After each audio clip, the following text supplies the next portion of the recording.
Andrey, welcome to the program. All right, thanks for having me. Thanks for coming to the Crighton. Yes, I love it. I can't wait. Oh, excellent. What got you into the business?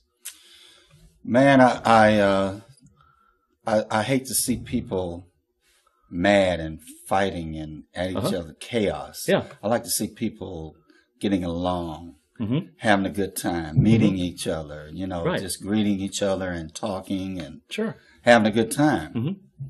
And the best way to do that is, I'd say, I got to come up with some way to entertain these people. Yeah. You know.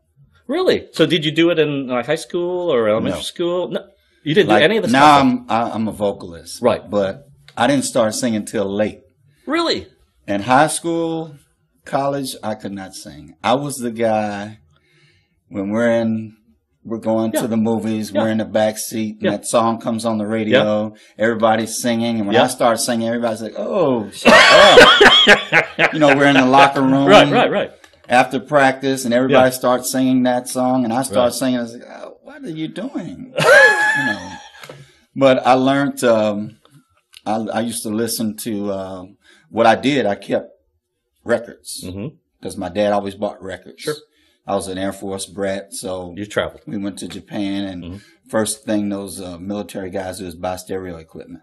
Really? So they all had all the best, the Sansui, Gerard, and Sony reel-to-reels. Oh, I had a reel-to-reel. Yeah. So my dad kept all the music, and he was always playing the music. So listening to Sam Cooke, Wilson Pickett, Sam and Dave, Otis Redding, all that was steady going in my head. Right. And when I got out of high school, I started DJing, and I still had I collected records.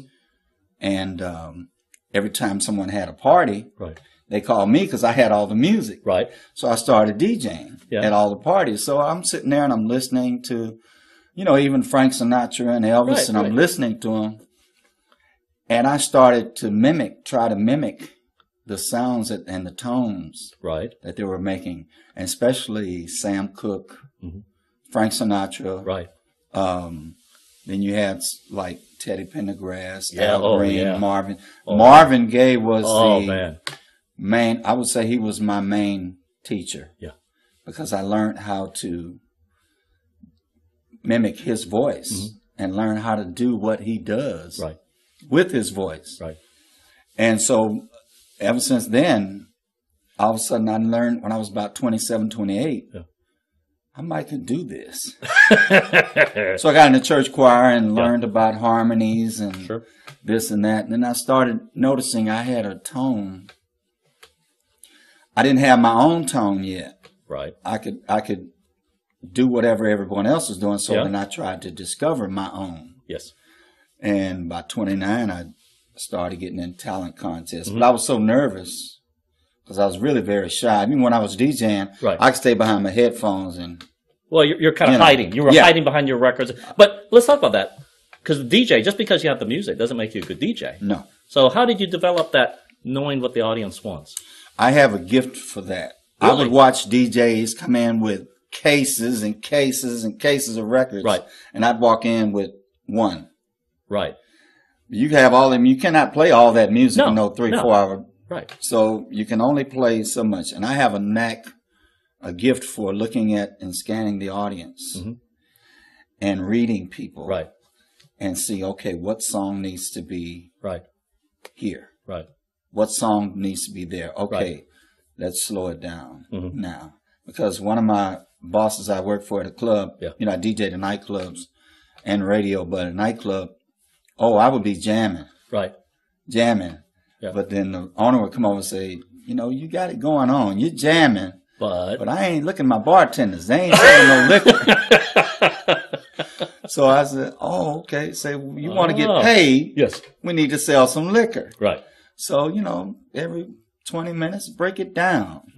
Then I noticed I could be watching a guy over here, he's watching this girl over here, and she's watching him. Yeah. So I need to play something to make him go over there and ask her to dance. Right. So even when I do that, I keep those practices when I'm doing my live shows. Yeah. I can look at the audience and figure, Right. What song needs to be when and where. Right. And there's a science to that. A lot of people don't realize that.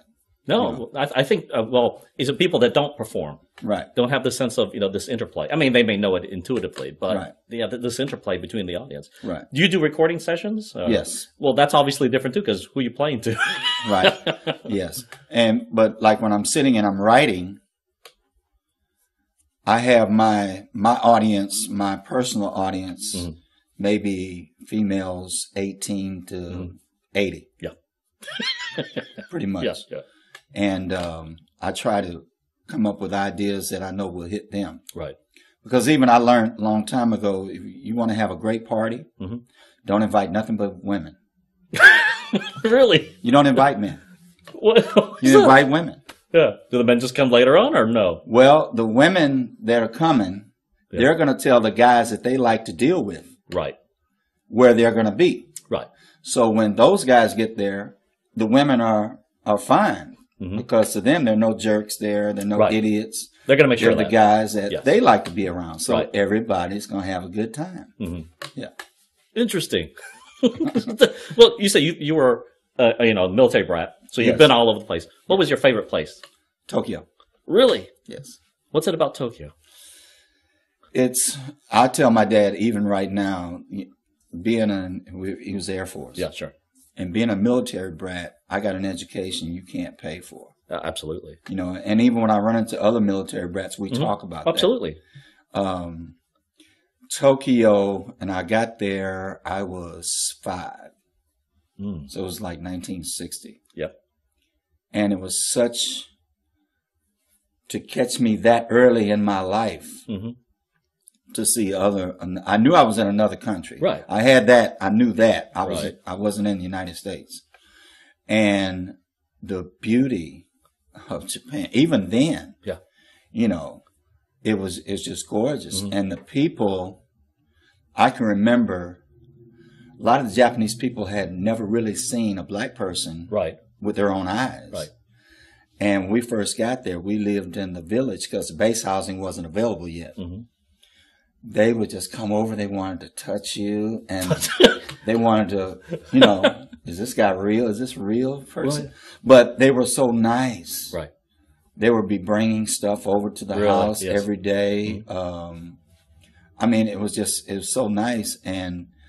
But just Mount Fuji was my bedroom window. That's incredible. Mount Fuji, and it's just beautiful. Wow. Is your dad a tall person?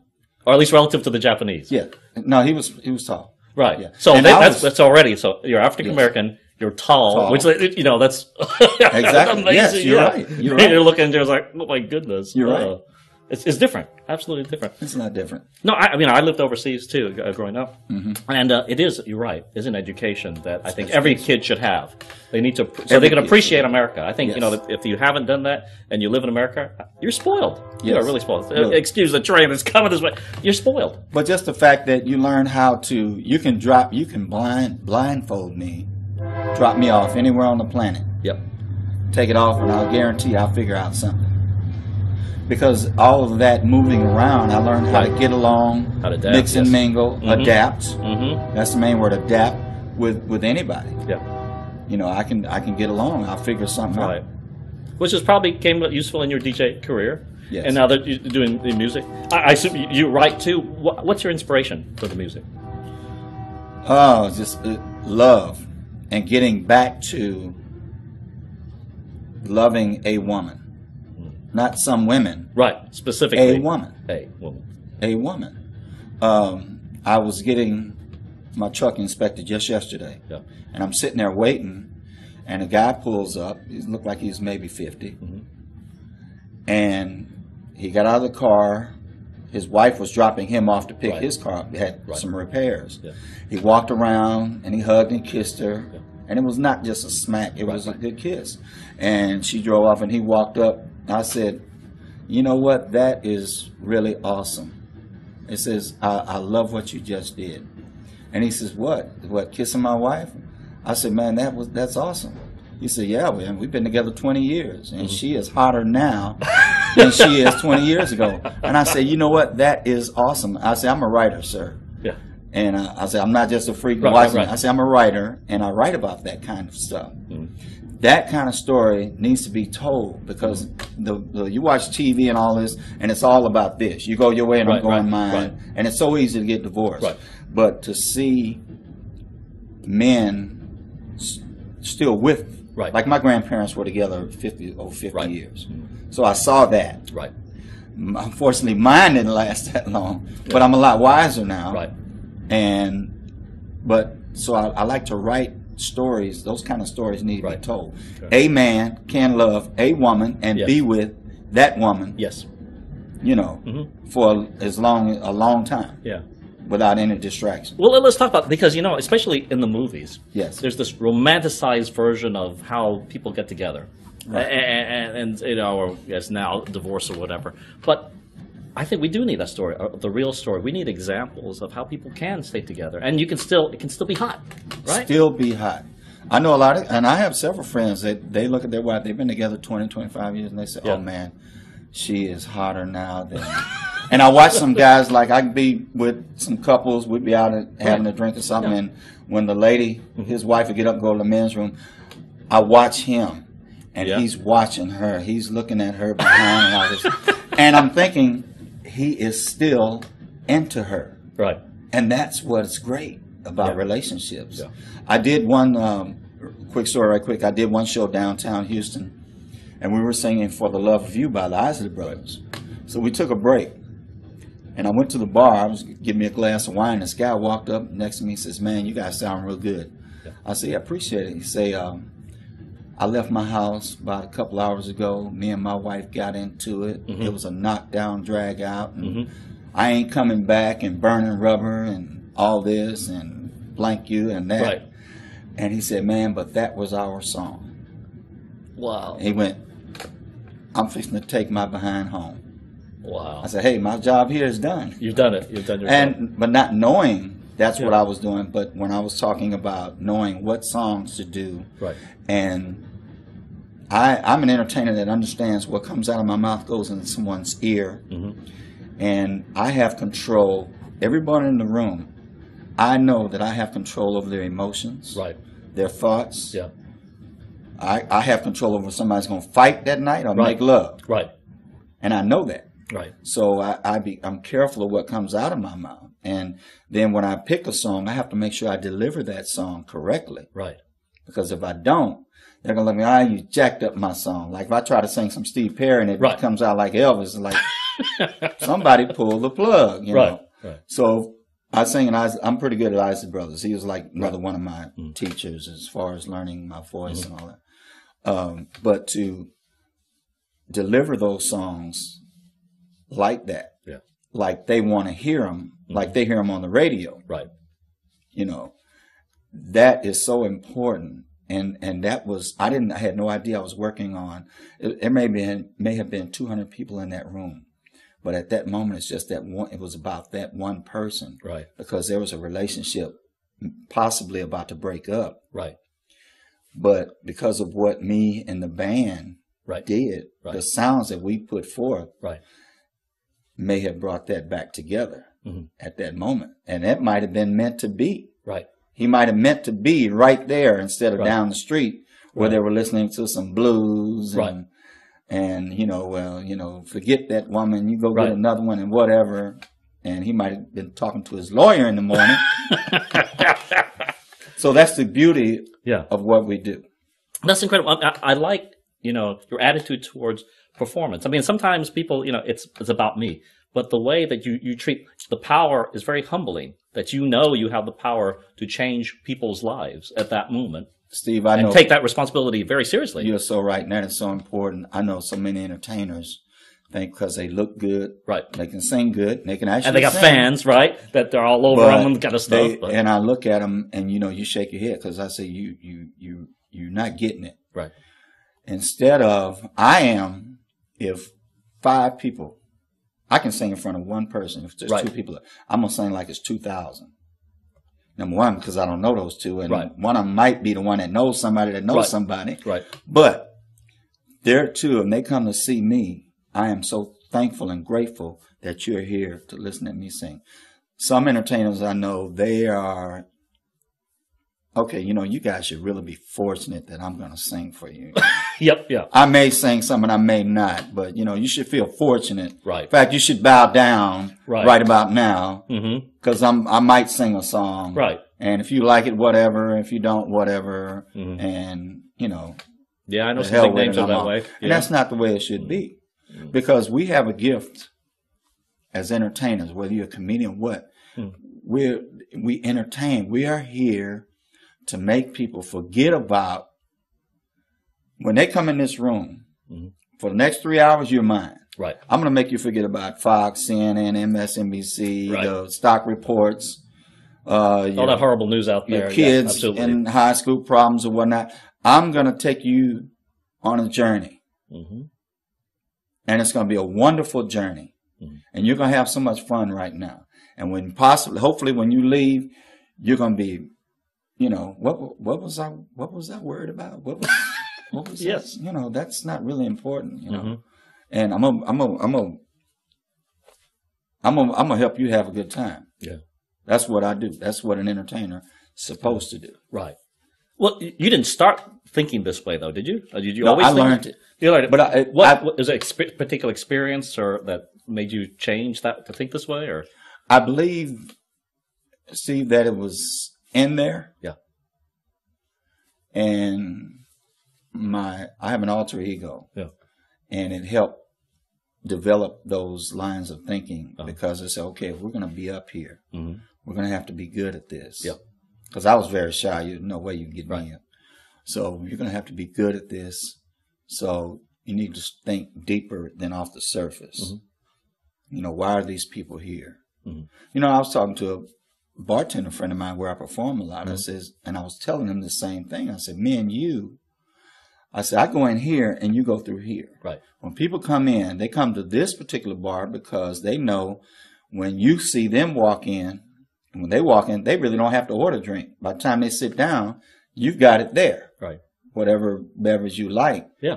And that's why, that's why you go here, because this particular person, they know you're going to take care of them. And they'll walk in and say, I've had a blank day. I need a drink. And then they'll look at me and I need to hear my song. And it's up to me. I know everywhere I go, I know what people's favorite songs are. Wow. So when they're there, they know they're going to hear it sooner or later. Yeah. And it'll range from old time rock and roll, Ain't Too Proud to Beg, Let's Stay Together, Under My Skin, or I Can't Help Myself. Right.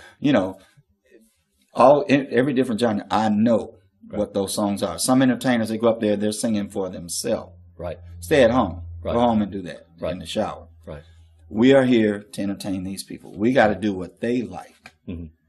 If you don't know what they like, maybe this is not the place for you to entertain.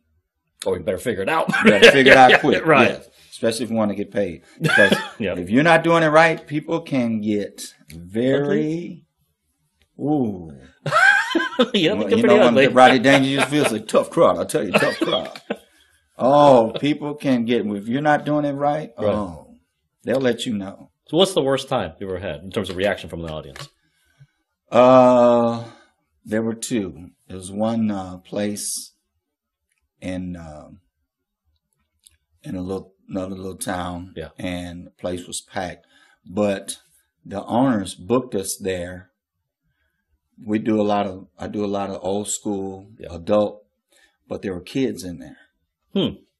And so we're trying to get through it. And I remember one of the worst moments, we're doing some Al Green, great songs, great material. And the DJ, when we took our first break, the DJ's coming in with all this strong hip hop, and everybody's, you got 150, 200 people on the dance floor. The place is big. Right. And then when we come back, everybody's sitting down. It's like on Bugs Bunny, you hear the crickets, Yeah. And so we did one song, and then you hear somebody from the crowd, that's your last song, right? And I was like, so I cut it short. I told Lauren, I said, man, we're dying up here. This is not working. Yeah. You shouldn't have booked us here with these kids. This is not going to work. You should know that. And then the other time we were in Winnie, Texas Rice Festival, and the booking agent booked the band, It's a big band, a horn section and all. They wanted R&B band. And they wanted us inside the pavilion. It was a big carnival and everything, Steve. And it was so funny because they wanted the R&B band in the building. Yeah. Only the Cowboys came in the building. Oh. There's nothing but cowboy hats and everything in the building. So we're up there and we go through our routine, and it was just like in the Blues Brothers. Yeah. We're going through our routine, little Boss Skaggs and some Barry White. Yeah. And, I mean, we were sounding great. Yeah. And they were standing there looking at us like this. Not a friendly crowd. You know, we get through that song. Thank you very much. So I turn around, I says, do y'all know Amarillo by Morning? A couple of them went, yeah. I said, hit it. Yeah. Just like you stuck a stick in an ant bed. Right. Everybody started dancing. Yeah, yeah. And then, y'all know, the guy says, crazy. I know the lyrics. Let's do it. Wow. I said, because we're dying up here, guys. There's about 10 of us on stage. Yeah, we're dying up here. So. Yeah. And so the guy leader of the band, he told the booking agent, well, they had no idea that all the Western, the country. Yeah. We're going to come in. Fans wanted to come inside. Right. Everybody else was outside. Right. So it was a lot. So those were the two worst. But you adapted. I was getting ready to say I have a gift for adapting, and I'm able to because I can sing everything. I go classic rock, reggae, country, soul, jazz. Incredible. Yes. Do you have a favorite? of those My favorite all-time song in the whole world to this day still is "Nights in White Satin." Really? Moody Blues. Wow. That's something. So all different genres of music. Yes. That and then I would say a close second would be "I Only Have Eyes for You" by the Flamingos. That is such a beautiful song. Yeah. Because it goes back to what we were talking earlier. Sure. This guy says, I only see you. There might be 100 women in here, but you are the one. Do you have a favorite place you've ever been to that you performed? That I performed? Las Vegas. Really? Yes. Vegas. Now, Vegas is a different town. I have to say, I've been a couple of times, but definitely a different town. Well, it's easy as an entertainer because people come there to be entertained. Yes. And they come to you to be entertained. Right. It's as opposed to Joe Schmo hires me to play at his place down the street. I don't know anybody. I haven't seen anybody. Right. I'm looking at them. They're looking at me. And, okay, what is this guy going to sing? Right. And is he any good? Or, and I'm looking at them. Okay, what do they want? And, but once my first song I always do when I get in a situation like that, Dock of the Bay. Really? Get I don't care where I am. Yeah. Dock of the Bay breaks the ice across the board. Right. You're in there. Every time I go somewhere and do an audition, first song, Dock of the Bay. Really? Halfway through the song, you got the gig. That's it. I'm watching the management and the bartenders behind the bar while we're singing. I say, oh, yeah, I got this. Yeah. Because they're talking to each other and they're both, Yeah. And then they're singing what I'm singing. Yeah. Yeah. You got to see the movement, the body language, the whole bit. You got them. You got them. I got the gig. That's incredible. Yeah. Where haven't you been that you'd like to be? Paris. Really? Paris? I want to sing. Oh, but I want to sing at Carnegie Hall. Ooh. I would love to sing. And my fantasy is to sing in front of an orchestra. Yeah. I believe I could do it. Yeah. I believe I could do it. I don't care what kind of, even if it's my girl. Right. Just sing in front of an orchestra. Right. I would love that. Because I watch a lot of Michael Bublé. Oh, yeah. And that's something I could have been doing. But he was there and got his opportunity. But and I'm headed that way. Right. I'm headed that way. Yeah. Right. It's incredible. We've been to New York a lot. Carolyn's parents are up that way. Mm-hmm. I've done Carnegie Hall yet. I've done Radio City Music Hall. Really? Which is incredible. 6,000 seats. Wow. Old, from World War II time, and huge, but just incredible. I can take the tour if you haven't done it before. Take the backstage tour. It's just awesome. I did get to go to, which was a thrill. About 3 months ago, I went to Motown. Yeah. And I took the tour of the Motown Studios, Hitsfield. And oh my God, it is when I went in, it was just amazing because I'm thinking, you know, I'm an entertainer and I make a living singing these people's songs. Right. But this is where this happened in this little duplex building. And the tour guide had me standing under the mic where David Ruffin actually stood and was singing My Girl. And I said, I'm actually in this building. And they have it preserved real nice. And that was amazing to me. I loved it. Is there a music that you haven't done that you'd like to do? Deep jazz, like Nat King Cole. I sing some Sinatra, Tony Bennett. Right. But Nat King Cole, Joe Williams, I like that because jazz artists are very smooth. They don't get, like, I sing a lot of Wilson Pickett, but I couldn't do that too long. You're going to rip your throat out doing all that. And James Brown, you know. But if you notice, you take Frank Sinatra, even Elvis, they sing right here all night. Just, they're and they can sing all night. Right. You know, and then go talk. Some gigs after I get through, depending on what I'm singing, I can't even talk the next morning, you know. Right. And especially if you're on a crappy PA system. But to sing jazz and to be able to just sing that stuff and entertain people all night, I love it. Wow. I would love to. And I just never really ventured that far into jazz because I never played venues that needed, you know. So that's why I want to go to New York and tackle that. Yeah. What do you do when your time off? Write music. I write. That's your time stories. off, is writing music. I'm on a laptop. I'm on a keyboard. I'm in a recording.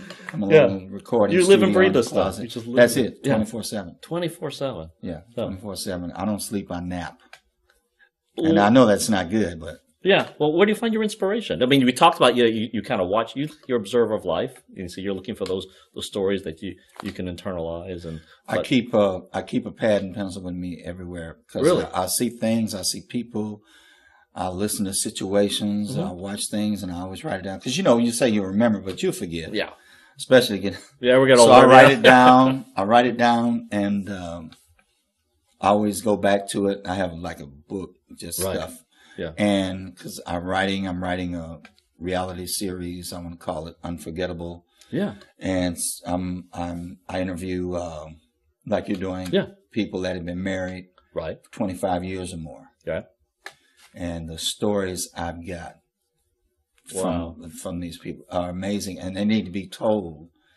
And to counteract all these other reality stories, you got so many idiots and, you know, embarrassing folks. I mean, so the stories I get from these couples that have been older couples, been married 50 years. Right. And that inspires me to write different songs, different ideas. I have a film that I wrote, waiting to get produced. Neat. And so I'm turning it into a book now. I did it the other way. I did the script first, now I'm doing the book. But, you know, it's about the class of 74. That's when I graduated. Yeah. And it's a hit, and I know it's a hit. Wow. But, of course, I'm that's supposed to think that. But that's what I do on my time. I don't fish or swim. Don't watch TV. Ride bikes. If I do watch TV, I'll flip on MSNBC and see what's going on. You watch the news? I watch just to see, just for a few minutes, and I'll switch over to Fox, see what's happening. I'll go here, and then. So you don't have any guilty pleasures, like old series? Did you watch old movies? Like that? Yeah. I'm an SUV. You're an SUV fan, okay? Yes. Yeah. Mariska. Oh, okay. Okay. Yeah, she's hot. Okay. But now, I collect old DVDs, and I watch them over and over. Like when I'm writing, I have an old DVD, like The Day the Earth Stood Still. Classic. The original, black and white. Right. Yeah. I'll just colorized crap. I know it. I could quote that movie backwards and forwards. So you just put it on noise for noise. You can't hear it in the background. You know what the story is. Not you have to watch it, right? I hear it. Yeah. And it's on. Right. And it relaxes me. Mm-hmm. You know. Yeah. But so I have a lot of my old the old Star Trek. Oh, you're a Trekkie? Yeah, the old Star Treks. Hey, I just went to the last 2 Trek conventions in L.A. Really? I'm sorry, Las Vegas. Really? That is the convention to go to in August. Really? You get dressed up, there's like 20, 30,000 people show up.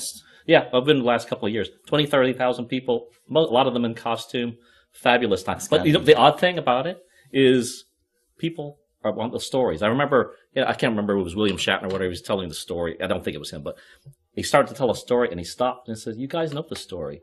And the answer from the audience is, we don't care. We want you to tell it to us. That's right. And I think we want to hear good stories. We still want to hear good stories. Almost like when we were a kid, right? That's right. We still want to hear good stories. Yeah, and that's what I do as a vocalist. They know that song. Yeah. But they want to hear me sing that song. Yes. They want to see me perform that song because they know I can do it close to the record. Right. Again and again and again. Yes. Oh, again and again. If I don't sing Brick House another day in my life, I will be fine with that. But 99%, you better. Right. Or you can play 100 songs, and if you didn't do Brick House and people leave, oh, he didn't do nothing I like. Yeah. Because of that one song. They didn't sing. They sounded okay, but they didn't do nothing we like. We didn't do Brick House. Oh, my goodness. Well, we definitely have you come back sometime. I'm going to ask you the question we've been asking everyone. If heaven exists, what do you want God to say when you get to the pearly gates? Do you take any requests?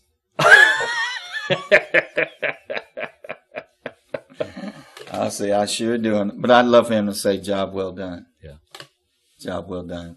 Because I try to be one of his angels. Yeah. I really try to be. Well, I think, I can tell we actually talked about it directly. Yes. I can tell that faith is important to you. Yes, it is. And it comes through with all that you do. He guides everything I do. Yeah. Everything I do. And thank you for that example, because we need more examples like that. Thank you so much for being with us. Thank you so much, Steve. I appreciate it. Thanks. See you next time.